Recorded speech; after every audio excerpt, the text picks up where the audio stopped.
Hello friends, आज की ताज़ा खबरों में आप सभी का स्वागत है। झारखंड की तमाम छोटी बड़ी खबर इस वीडियो में देखने को मिलेगी।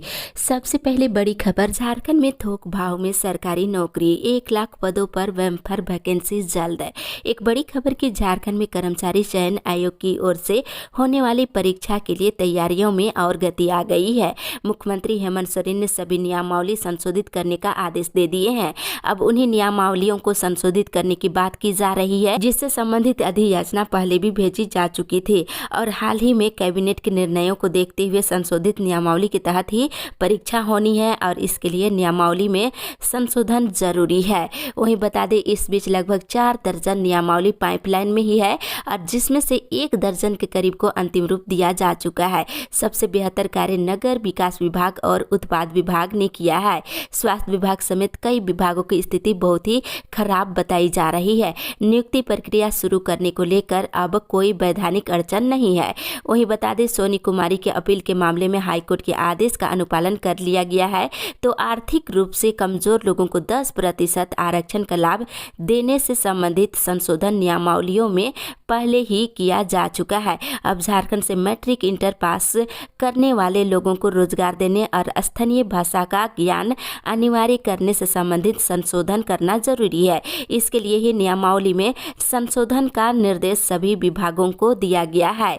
वहीं बता दें, 80,000 से 1 लाख रिक्तियों के विरुद्ध निकल सकता है विज्ञापन। राज्य सरकार विभिन्न विभागों की नियमावलियों को संशोधित कर सुनिश्चित करना चाह रही है कि नियुक्ति प्रक्रिया शुरू की जा सके। इन सुधारों के बाद 80,000 से लगभग 1 लाख की नियुक्ति को लेकर प्रक्रिया शुरू की जाएगी। सर्वाधिक नियुक्ति शिक्षा विभाग और गृह विभाग के साथ ही झारखंड पुलिस में होने की संभावना जताई जा रही है। कुछ विभागों के आंकड़े अभी स्पष्ट नहीं हुई है। इसी के साथ ही अगली बड़ी खबर, मौसम विभाग से रात में बढ़ेगी कपकपी ठंड। इधर मौसम विभाग से मिली जानकारी के अनुसार दीपावली की रात से ही ठंड बढ़ गई है। तापमान में 2 डिग्री की गिरावट हुई है।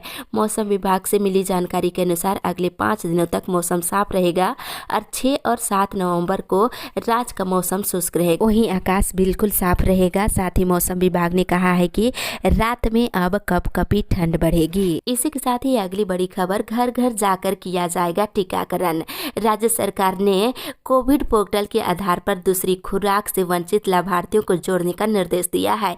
प्रतिदिन सभी जिलों में घर घर जाकर टीकाकरण करने का निर्णय लिया गया है। सुदूर और दुर्गम पहाड़ी क्षेत्रों में घर पर जाकर टीकाकरण के लिए 30 सितंबर से केयर इंडिया के सहयोग से 60 टीकाकरण एक्सप्रेस वाहन का संचालन बेहतर तरीके से करने को कहा गया है। इसी के साथ ही अगली बड़ी खबर, झारखंड मंत्रालय के बाहर दीपावली मनाने को विवश है हाई स्कूल अभ्यर्थी। इधर एक तरफ जहां पूरा देश प्रकाश उत्सव दीपावली मना रहा है, वहीं दूसरी ओर झारखंड हाई स्कूल शिक्षक नियुक्ति अभ्यर्थी सड़क पर दीपावली मना रहे हैं।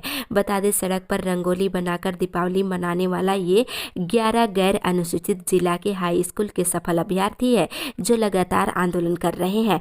दीपावली के मौके पर भी झारखंड मंत्रालय प्रोजेक्ट बिल्डिंग के गेट के समीप धरना प्रदर्शन करते हुए इस उत्सव को मनाने को विवश है। वहीं दूसरी ओर मामला पकड़ा तूल। इधर 7वीं से लेकर 10वीं जेपीएससी प्रारंभिक परीक्षा परिणाम में लगातार रोल नंबर वाले अभ्यर्थियों के सफल होने का मामला तूल पकड़ लिया है। इस मामले को लेकर आंदोलन कर रहे झारखंड यूथ एसोसिएशन ने इस परीक्षा का आयोजन को लेकर जेपीएससी पर कई गंभीर आरोप लगाए हैं। अभ्यर्थियों के द्वारा आज जेपीएससी कार्यालय का घेराव करने का फैसला लिया गया है। साथ ही राजधानी रांची के मोराबादी स्थित बापू वाटिका के सामने धरना देने का भी फैसला लिया गया है। इसी के साथ ही अगली बड़ी खबर, दूसरे राज्य से बस से आने वालों की फिर हो रही कोरोना जांच। एक बड़ी खबर की दूसरे राज्यों से बस से धनबाद आने वाले यात्रियों की फिर से कोरोना जांच शुरू कर दी गई है। जिला परिवहन पदाधिकारी ओम प्रकाश यादव ने बताया है कि कोरोना की तीसरी लहर से बचाव के लिए जिला प्रशासन की ओर से बस स्टैंड में अस्थायी कैंप लगाया गया है।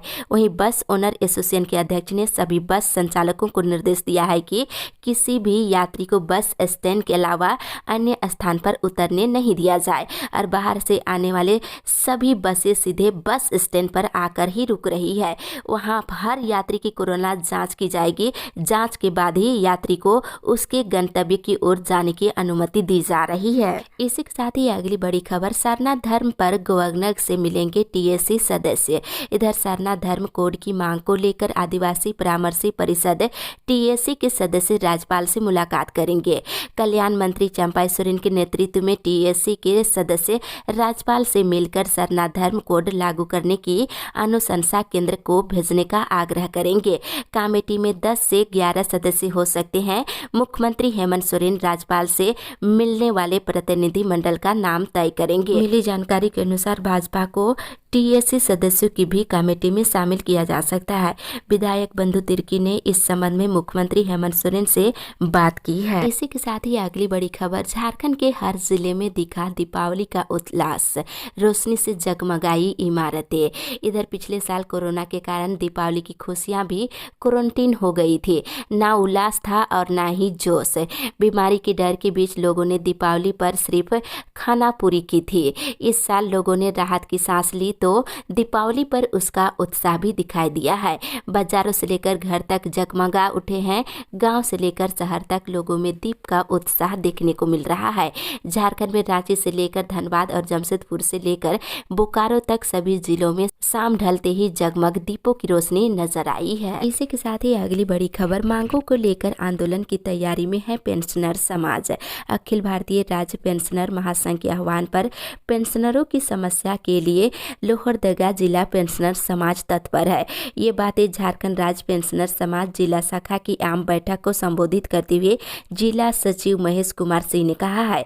उन्होंने कहा है कि भारत सरकार पेंशनरों का 18 महीने का डीए रोक रखा है और ओपीएस के बदले एनओपीएस देना सरासर गलत है। समूचे देश में पद के अनुसार एक समान पेंशन, एक समान चिकित्सक भत्ता और सीजीएचएस के जैसे राज्य पेंशनरों को भी कैशलेस सुविधा उपलब्ध होनी चाहिए। वहीं वर्ष 2004 के बाद नियुक्त गजेटेड और नॉन गजेटेड को पुरानी पेंशन का लाभ आदि मांगों की पूर्ति के लिए मास्क आंदोलन करने को लेकर निर्णय लिया गया है। इसी के साथ ही अगली बड़ी खबर, रोजगार के लिए ग्रामीणों ने चलाया जन जागरण अभियान। झारखंड ग्रामीण विकास समिति के अध्यक्ष भगीरथ दिगार के नेतृत्व में नरकेरा और मराफरी में जन जागरण अभियान चलाया गया। इस दौरान उन्होंने लोगों से 15 नवंबर को होने वाले बीपीसीएल बालीडीह के पास धरना प्रदर्शन कार्यक्रम को सफल बनाने की अपील की है। साथ ही कहा है कि युवक रोजगार की तलाश में दर दर भटक रहे हैं और जियाडा बालीडीह की कंपनियों में बाहरी मजदूर काम कर रहे हैं। ये कहाँ का न्याय है। इसी के साथ ही अगली बड़ी खबर, पाटलिपुत्र एक्सप्रेस बंद है। इधर यात्रियों के लिए बड़ी खबर, हटिया से पटना जाने वाली पाटलिपुत्र एक्सप्रेस 1.5 साल के बाद भी पटरी पर नहीं लौट सकी है।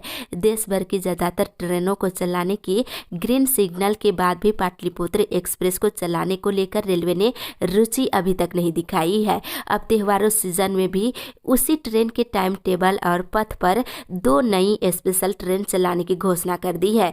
दोनों ट्रेन बोकारो धनबाद जसीडीह होकर चलेगी। इसमें एक शालीमार पटना छठ स्पेशल और दूसरी टाटा पटना छठ स्पेशल ट्रेन शामिल है। अलग अलग दिनों में चलने वाली दोनों ट्रेन के पटना जाने और वापसी का टाइम टेबल पाटलिपुत्र एक्सप्रेस के मुताबिक ही दिया गया है। इसी के साथ ही अगली बड़ी खबर, युवा मोर्चा ने फूका हेमंत सोरेन का पुतला। इधर भाजपा युवा मोर्चा के जिला अध्यक्ष जयसन बेसरा के नेतृत्व में पाकुड़ नगर के स्थानीय बिरसा चौक के निकट झारखंड सरकार के हेमंत सोरेन का पुतला दहन किया गया। उन्होंने बताया कि झारखंड कर्मचारी चयन आयोग ने 6 विभिन्न प्रतियोगिता का नियुक्ति विज्ञापन को निरस्त कर दिया है। इसमें से 3 विज्ञापन वर्ष 2018 और 3 विज्ञापन वर्ष 2019 के हैं। उन्होंने बताया कि जिस प्रकार से हेमंत सोरेन ने वोट बैंक के लिए युवाओं को रोजगार देने का वादा किया था, वह पूरी तरह से फेल हो चुकी है। इसी के साथ ही अगली बड़ी खबर, कचहरी से तुपुदाना के बीच शुरू हुई सिटी बस की सेवा।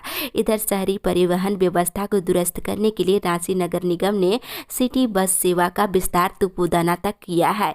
बुधवार को बता दें, इस सेवा का शुभारंभ किया गया। इसके तहत कचहरी चौक से हर दिन 2 बस तुपुदाना जाएगी और वहां से वापस कसहरी आएगी।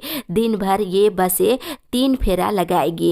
इसके लिए निगम ने 20 रुपये किराया निर्धारित किया है और निगम की योजना है कि आने वाले दिनों में शहर की अन्य प्रमुख सड़कों पर भी सिटी बस सेवा शुरू करने की है। इसी के साथ ही अगली बड़ी खबर, अब मनरेगा में सही स्थल, सही योजना और सही लाभुक का किया जाएगा चयन। इधर मनरेगा की योजनाओं में फर्जीवाड़ा रोकने और पारदर्शिता लाने के लिए जियोग्राफी इंफॉर्मेशन सिस्टम को अपनाए जाने की प्रक्रिया शुरू कर दी गई है। इसका सबसे बड़ा लाभ ये होगा कि अब सही योजना, सही स्थल और सही लाभुक का चयन किया जाएगा। मनरेगा आयुक्त राजेश्वरी बी ने इस संदर्भ में यूएनडीपी के सदस्यों और परियोजना पदाधिकारियों के साथ वर्चुअल बैठक की है। उन्होंने मनरेगा की योजनाओं में पारदर्शिता लाने के लिए सभी पंचायतों में जीआईएस के माध्यम से योजनाओं की प्रोग्रामिंग करने का निर्देश दिए हैं। इस बाबत पदाधिकारियों और कर्मियों को प्रशिक्षण देने की प्रक्रिया शुरू करने को कहा गया है। इसी के साथ ही अगली बड़ी खबर, थानों में 45,000 मामले लंबित, निष्पादन में तेजी लाने का दिया गया आदेश। राज्य के थानों में 45,000 मामले अभी लंबित है। अनुसंधान लंबित होने के कारण ट्रायल नहीं हो पा रहा है। जिसका अनुसंधान पूरा हो गया है उसका ट्रायल लंबित है। ऐसी स्थिति में ज़्यादा से ज़्यादा कांड का निष्पादन और त्वरित अनुसंधान पूरा करने का निर्देश सीआईडी के एडीजी प्रताप सिंह ने दिया है। इसी के साथ ही अगली बड़ी खबर, आवेदन पत्र समर्पित करने की अंतिम तिथि 20 नवंबर। इधर सचिव राजस्व परिषद झारखंड के निर्देश पर जामताड़ा जिला अनुमंडल व अन्य मुफसिल कार्यालयों कार्य विभाग के लिपिकों की प्रथम और द्वितीय अर्धवार्षिक लेखा परीक्षा 2021 का आयोजन जिला मुख्यालयों में आगामी 4-5 दिसंबर को किया जाएगा। मिली जानकारी के अनुसार प्रस्तावित परीक्षा में शामिल होने के लिए आवेदन पत्र समर्पित करने की अंतिम तिथि 20 नवंबर तक निर्धारित की गई है। इच्छुक अभ्यर्थी आवेदन कर सकते हैं। इसी के साथ ही अगली बड़ी खबर, 93 दुकानों का किराया बढ़ाने का लिया गया निर्णय। करीब 3 साल के बाद इधर दुमका जिले में कृषि बाजार उत्पादन समिति की सभी 93 दुकान व 2 गोदाम की किराए में 50 पैसा प्रति वर्ग फीट बढ़ोतरी की गई है। अब दुकानदारों को 3 रुपये 75 पैसे के बजाय 4 रुपये 25 पैसे देने होंगे। बढ़ोतरी का प्रस्ताव बनाकर मंजूरी के लिए झारखंड राज्य कृषि विपणन परिषद को भेज दिया गया है। इसी के साथ ही अगली बड़ी खबर, पारा शिक्षक बड़े आंदोलन की तैयारी में, छठ के बाद शुरू होगी सरकार के खिलाफ मोर्चाबंदी। इधर झारखंड पुलिसकर्मियों के आंदोलन के बाद अब पारा शिक्षक बड़े आंदोलन की तैयारी में है। एकीकृत पारा शिक्षक संघर्ष मोर्चा प्रखंड इकाई मांझगांव की बैठक में आदिवासी कल्याण छात्रावास परिसर में विजय दास की अध्यक्षता में गुरुवार को संपन्न हुई है। राज्य अधिकृत पारा शिक्षक संघर्ष मोर्चा के आह्वान पर आगामी आंदोलन की रणनीति के तहत पूरे राज्य के सभी प्रखंडों में बैठक का आह्वान किया गया है और पारा शिक्षकों के स्थायीकरण और वेतनमान को लेकर वर्तमान सरकार की वादा खिलाफी के खिलाफ पारा शिक्षक आंदोलन की राह पर है। पारा शिक्षक संघ के जिला संरक्षक दीपक बेहरा ने कहा है कि शिक्षा मंत्री से ये मांग की गई है कि समझौते के मुताबिक पारा शिक्षकों को वेतनमान और बिहार की नियमावली के तर्ज पर नियमित करने की प्रक्रिया को अब विलंब कैबिनेट में मंजूरी प्रदान की जाए। छठ पूजा के पश्चात सरकार के खिलाफ अनिश्चितकालीन आंदोलन करने की तैयारी की जा रही है। सरकार यदि मांगे नहीं मानती है तो सरकार के खिलाफ राजधानी में धरना प्रदर्शन किया जाएगा। राज्य संघ के निर्देशानुसार 15 नवंबर के पहले पारा शिक्षकों के हित में सरकार निर्णय नहीं लेती है तो पहले की भांति वर्तमान सरकार को भी जूझना पड़ेगा। इस अपडेट में बस इतना ही।